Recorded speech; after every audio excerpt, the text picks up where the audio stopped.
J'en ai parfois marre de l'actualité. Je suis journaliste depuis 10 ans, alors ça peut paraître paradoxal, mais je peux pas nier qu'elle est parfois épuisante, voire anxiogène. Alors moi, ça m'empêche pas d'être passionné par l'actu et c'est pas demain la veille que je vais arrêter de m'informer. Mais vu que je sature parfois, que je ressens le besoin de déconnecter, de faire une pause, je comprends celles et ceux qui le font, et même celles et ceux qui décident volontairement de se couper totalement de l'info, des sites d'actu, des JT, de la presse. Bah oui, l'actu elle est rarement réjouissante. Je parle pas seulement des guerres en Gaza ou en Israël ou en Ukraine, mais aussi par exemple du contexte électoral, la peur de la montée de l'extrême droite, la polarisation de la société, et puis la crise environnementale, les inégalités sociales. Bah oui, les médias traitent beaucoup de sujets difficiles. Alors je vais essayer pendant quelques minutes d'analyser ce phénomène d'évitement de l'actualité. Je vais suivre le plan suivant. D'abord le constat, j'ai récupéré quelques études, des statistiques. Ensuite je passerai non pas aux causes, mais d'abord aux conséquences, notamment démocratiques. Et puis je passerai donc aux causes. Et enfin seulement, on verra comment on peut trouver des solutions. D'abord le constat. Alors moi je me base ici sur le Digital News Report de l'Institut Reuters. Évidemment, ce n'est pas la première étude qui montre ce constat, mais vu que ça vient de sortir, je vais me baser là-dessus. Alors d'abord, on a un chiffre global qui montre que 39% des personnes interrogées disent qu'ils évitent parfois ou souvent l'actualité. En 2017, on était à seulement 29%. Donc il y a eu une hausse de 10% en combien d'années? En 7 ans. C'est évidemment énorme. Et alors on voit, il y a certains focus sur certains pays. En France, par exemple, en 2019, c'était le cas de 37%, qui disaient éviter parfois ou souvent l'actualité. En 2024, on est à 46%. Donc on voit que ça a augmenté dans la plupart des pays qui sont présents dans cette étude, avec certains pays qui stagnent un peu plus, par exemple comme le Japon. On a d'autres informations intéressantes dans ce rapport sur l'évitement de l'information avec l'autre opposé du spectre, c'est évidemment les personnes qui se disent très intéressées ou extrêmement intéressées par l'actualité. Alors on voit que cette proportion elle a chuté dans de nombreux pays, en Espagne, en Argentine, au Royaume-Uni, en France, en Allemagne. Dans d'autres pays, ça a plutôt stagné, surtout en Finlande où on a gagné un petit point, en Corée du Sud où la baisse est négligeable, il y a eu 2 points de perdus, et puis d'autres pays où il y a eu une baisse mais qui est moins significative que dans la colonne de gauche ici, à savoir les Pays-Bas, les États-Unis et l'Autriche. La Belgique est comprise dans l'étude, mais il n'y a pas de focus sur notre pays en particulier, mais on a quand même des indices prouvant que la tendance existe chez nous aussi. Alors d'abord dans cette publication-ci, Avoiding the News, qui est sortie, donc je crois que c'était en 2023, il y a des chiffres sur la Belgique, alors pas aussi, la question qui a été posée n'est pas aussi claire que est-ce que vous évitez l'information et à quelle fréquence, mais par exemple, il y a un tableau ici qui montre que parmi les personnes par exemple qui n'arrivent pas à bien se situer dans le champ politique, entre la gauche et la droite, en passant par le centre, eh bien 10% de ces personnes-là en Belgique évitent l'information et on voit qu'il y a une proportion, à gauche c'est 3%, au centre 2% et à droite 2%. Donc on voit que le phénomène existe chez nous aussi et puis c'est pas la seule indication, il y a d'autres indications dans l'étude Reuters de cette semaine, je vais vous montrer ça aussi. Donc on voit par exemple que seulement 44% des Belges font confiance en l'information.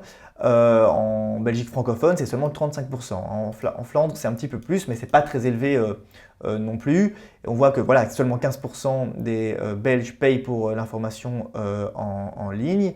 Et puis il y a plein de chiffres intéressants, mais on voit que globalement la consommation de l'info, elle baisse. Alors quelles sont les conséquences de cela? On pourrait se dire, les citoyens n'apprécient plus l'actu et limiter la réflexion comme on l'aurait pour n'importe quel produit de consommation. Des industries se sont éteintes avant la crise de la presse de toute façon et d'autres industries s'éteindront dans le futur. Donc on pourrait limiter la réflexion à ça. Sauf que l'industrie de l'information, c'est pas une industrie comme les autres. La raison principale, elle est démocratique. La presse, c'est le 4e pouvoir. Sans une presse indépendante, la démocratie est en danger. Pourquoi? Parce que le débat public peut être affaibli. Parce qu'il n'y a plus de journalistes pour révéler des problématiques de société ou des problématiques liées aux politiques, même aux élus politiques, ou des problématiques d'État. Parce que c'est la porte ouverte aux abus, à la corruption, aux influences politiques et économiques. C'est la porte ouverte à la désinformation, aux fake news et à la manipulation des citoyens. Je pourrais citer une autre raison liée aux entreprises, aux travailleurs, aux journalistes et aux autres professionnels des médias qui perdent leur job parfois, qui voient leurs conditions de travail se dégrader. Ça affecte évidemment la qualité du travail et donc ça peut impacter aussi l'aspect démocratique que j'évoquais il y a un instant. Et puis c'est quelque chose évidemment pour moi qui est important parce que les pertes d'emploi, la dégradation des conditions de travail, eh bien moi je suis dans ce secteur-là donc ça me touche évidemment particulièrement, pas forcément pour moi en particulier, mais pour l'ensemble de la profession et des jeunes journalistes qui la rejoignent en particulier. Mais voilà, on pourrait se dire aussi des pertes d'emploi, une dégradation des conditions de travail. De nouveau, la presse n'est pas le premier secteur à la subir. Donc voilà, c'est pour ça que je mets plutôt l'accent sur l'aspect démocratique parce que je pense que c'est ça la vraie raison, le vrai problème lié à l'évitement de l'actualité, même si voilà, l'aspect économique est hyper important pour moi et il faut que ce soit un débat et il faut qu'on en parle et il faut, si possible, résoudre le problème économique pour résoudre aussi les problèmes liés aux conditions de travail dans le secteur. Voilà pour les conséquences. Maintenant, on peut essayer de trouver des solutions à cette problématique d'évitement, mais pour trouver des solutions, je pense que c'est plus intéressant de commencer par essayer de déterminer les causes, d'identifier les causes de l'évitement de l'information. J'en ai relevé 4 ou 5, faut que je fasse le compte. Bon, d'abord, il y a le contexte sociétal. L'étude dont je vous parlais à l'instant met ça en avant, c'est la lassitude pour les actus de longue durée, notamment les conflits armés. Le rapport cite l'Ukraine et Gaza. Mais ce n'est pas seulement ces conflits-là, c'est aussi la désillusion, ça c'est écrit dans le rapport, à l'égard de la politique en général, qui peut contribuer au déclin d'intérêt pour l'actualité, puisque la politique occupe un temps médiatique certain, assez considérable finalement. Donc forcément, voilà, s'il y a une lassitude à ce niveau-là, on aurait tendance à moins consommer l'actu. Deuxième raison, la surcharge informationnelle. Moi, je défends ça depuis longtemps. Si vous me suivez sur LinkedIn, vous le savez. J'appelle à un besoin, moi, de sobriété de l'information, c'est-à-dire que je suis convaincu qu'on n'a pas besoin d'avoir 25 sources d'infos entre les réseaux sociaux, des sites web, la télé, la presse écrite, la radio. Non, moi je suis convaincu qu'il y a une place dans le marché belge francophone, même si c'est un petit marché pour une offre différente, que je tente d'ailleurs de développer dans mes activités professionnelles. Pour moi, c'est un de mes combats principaux. Et cette surabondance, elle est problématique car il est difficile en fait de filtrer ce qu'est une bonne info, ce qui est une info pertinente pour soi selon ses intérêts. Au point que j'entends parfois des réflexions comme au moins aux États-Unis, ils font de l'investigation. Chez nous aussi, en Belgique francophone, il y a beaucoup d'investigations par exemple, il y a beaucoup d'enquêtes, il y a beaucoup de journalisme de qualité. Et en fait, à travers ces remarques-là, je vois que les citoyens, les citoyennes, les consommateurs, consommatrices d'actu, on voit qu'il y a une méconnaissance en fait du paysage médiatique en Belgique. Alors oui, parce que forcément, si on tombe sur un site d'info gratuit ou sur un compte Facebook, on a l'impression que le travail journalistique n'est pas très poussé parce qu'il ne l'est pas dans ces cas-là. Par contre, l'offre existe, mais elle n'est pas gratuite. Et ça renvoie, je pense, à une autre cause, à un problème d'éducation à l'actualité, d'éducation aux médias, sur lequel on peut agir dès évidemment l'enseignement obligatoire dès l'école. Et puis, il y a d'autres raisons. Parce que tout n'est pas de la responsabilité des consommateurs, il y a aussi un problème d'offre. Si les gens évitent l'info, c'est aussi parce que l'offre n'est pas bonne et donc on doit peut-être en tant que média essayer de mieux adapter l'offre à la demande. À ce titre, j'ai aussi un rapport assez intéressant, c'est donc celui-ci. En fait, le rapport montre qu'il faut les besoins en fait selon notre tendance, la tendance des personnes interrogées à éviter l'info volontairement ou à ne pas l'éviter.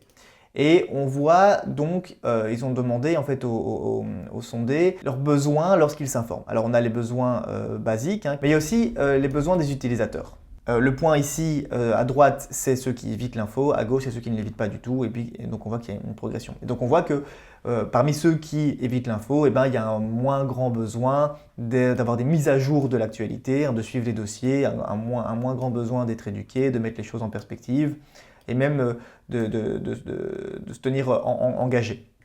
Par contre, il y a d'autres besoins à aller chercher et donc à combler en tant que média et en tant que journaliste. Ces gens-là ont plus besoin d'être inspirés, ils ont plus besoin d'être divertis aussi. de se sentir connectés et ils ont plus besoin d'être aidés. C'est-à-dire qu'ils ont besoin de pouvoir agir concrètement sur les choses. Ça, c'est tout à fait intéressant parce que ça permet, en fait, d'un point de vue stratégique, d'identifier notre schéma ici qui est dans le rapport, d'identifier en fait une proportion, un agenda, de développer un modèle des besoins en fait, qui va permettre de toucher ce public-là et peut-être en répondant mieux aux besoins de l'audience cible, eh bien d'éviter en fait ce phénomène d'évitement de l'actualité. Bon, concrètement, qu'est-ce qu'on fait? D'abord à titre individuel, moi c'est pour ces raisons-là que depuis bientôt un an en fait, cet été ça fera un an, j'ai commencé à communiquer davantage dans une démarche en fait d'éducation aux médias du grand public, à communiquer, à découvrir, à évoquer aussi les coulisses du secteur du journalisme et à essayer d'intervenir de plus en plus fréquemment quand j'en ai l'occasion pour rencontrer les citoyennes et citoyens et essayer de leur montrer que l'actu c'est pas si mal finalement et que le payer aussi c'est pas mal. Voilà. Tout simplement parce que c'est essentiel d'encourager la pensée critique, de donner des outils aussi pour mieux sélectionner et évaluer les sources d'infos, pour essayer d'insérer dans sa vie finalement une hygiène informationnelle, peut-être mieux séparer le temps du loisir du temps de l'information, peut-être aussi de pratiquer des pauses numériques, des pauses informationnel, ça peut être intéressant, mais c'est quand même important malgré tout, pour toutes les raisons qu'on a évoquées dans cette vidéo, de maintenir ce contact avec l'actualité.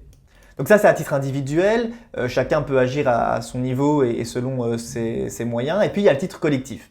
Là, les médias et les journalistes, en tant que profession, pour moi, doivent proposer une couverture, s'interroger en tout cas, sur une couverture équilibrée, nuancée, adaptée aux besoins du public cible, avec un focus peut-être plus sur les solutions que sur les problèmes. Ce sont des réflexions, j'invente rien ici, Ce sont des réflexions qui sont en cours dans toutes les rédactions du pays à mon avis, avec une importance sur la transparence, sur la responsabilité aussi, qui doivent être au cœur des pratiques journalistiques. Peut-être aussi moins, voilà, il y a des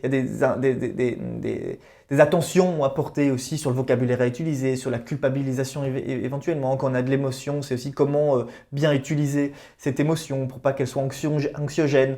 Voilà, il y a un tas de questions comme ça qui doivent se poser sur la ligne éditoriale qui sont en cours. Et donc ça, c'est une très bonne chose, c'est en cours, mais ça prendra du temps évidemment. L'innovation aussi peut aider, clairement. Puisque ça permet notamment de renforcer le lien entre les journalistes et les rédactions d'un côté et les lectrices et lecteurs de l'autre côté ou les viewers de l'autre côté. Et ça permet grâce de créer de l'interaction et de donc renforcer peut-être la confiance avec une relation plus directe entre les deux. Et puis enfin, il y a le soutien. Parce que on parlait des problèmes économiques tout à l'heure, je disais que peut-être c'était pas l'argument principal, mais il est important parce que sans business model, sans modèle économique qui fonctionne, on va pas s'en sortir. Et pour cela, on a besoin du soutien. On a besoin de soutien public évidemment, il y a les aides à la presse, tout ça, il y a le dossier Bipost ces derniers temps qui a causé pas mal de soucis, on a besoin d'un soutien, mais on a aussi besoin du soutien des citoyennes et des citoyens qui, on sait, sont attirés par l'info gratuite, mais qui a plein de défauts qu'on a évoqués ici. Et donc soutenir l'information de qualité, le journalisme de qualité, en fait, ça reste essentiel également dans cette optique-là. Voilà, merci de m'avoir écouté. N'hésitez pas évidemment à partager vos réflexions en commentaire parce que voilà, le débat il ne s'arrête pas là. Il y a plusieurs têtes que dans une. Donc parlons-en, essayons de trouver des solutions, essayons d'avancer ensemble en espérant que le journalisme, d'ailleurs j'en suis persuadé, le journalisme a encore de longues années devant lui parce que simplement je pense qu'il est indispensable à une société démocratique.